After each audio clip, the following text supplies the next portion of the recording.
Record আছে, ওরকম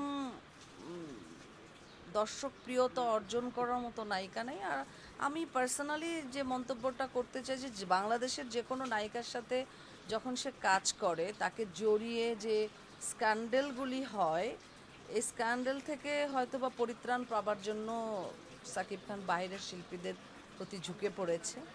আর বাইরের শিল্পীরা তো ভালো করছে, খুব সুন্দর, মানে তাদের সব কিছুই যে কজনই বাইরের শিল্পী আমি দেখলাম, একজন শিল্পী কিংবা একজন নায়িকার দর্শকপ্রিয়তা পাওয়ার জন্য কিংবা গুণাগুণ যে বৈশিষ্ট্যাবলী তাদের থাকা দরকার, তার সমস্ত গুণাবলী তাদের মধ্যে বিদ্যমান।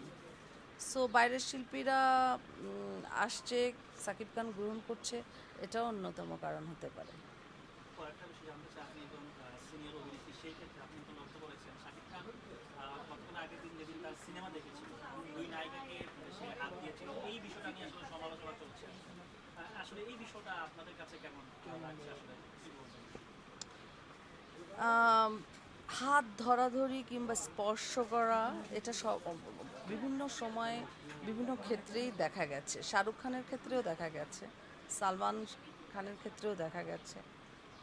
আমাদের বাংলাদেশের অনেক হিরোরাই বডি একটা যখন আহ, জায়গায় প্ল্যাটফর্মে ফর্মে যখন একসাথে দাঁড়ানো হয়, এটা কিন্তু ইচ্ছাকৃতভাবে হয় না। অনেক সময় হিরোইনের শাড়ি পরা থাকে কিংবা লং গাউন পরা থাকে, সেক্ষেত্রে অনেক সময় হিরোইনদের সাপোর্ট লাগে, সেক্ষেত্রেও ধরা হয়, হিরোরা সাপোর্ট করে।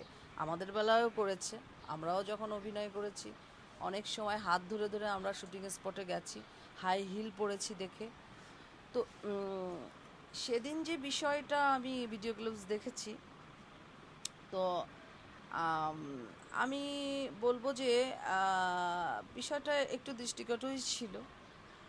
সাকিব হয়তোবা নিজের অজান্তে এটা করেছে, উনি বুঝতে পারেনি বিষয়টা।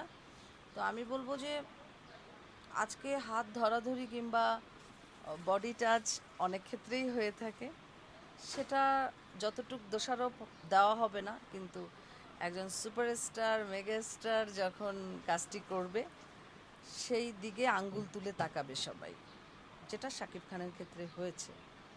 তো আমি মনে করি যে কখনো অডিয়েন্সের সামনে গেলে, জার্নালিস্ট ভাইদের যেখানে অনেক সমাগম থাকে, সেখানে অবশ্যই তার অঙ্গ প্রত্যঙ্গ মার্জিতভাবে উপস্থাপন করাই উচিত।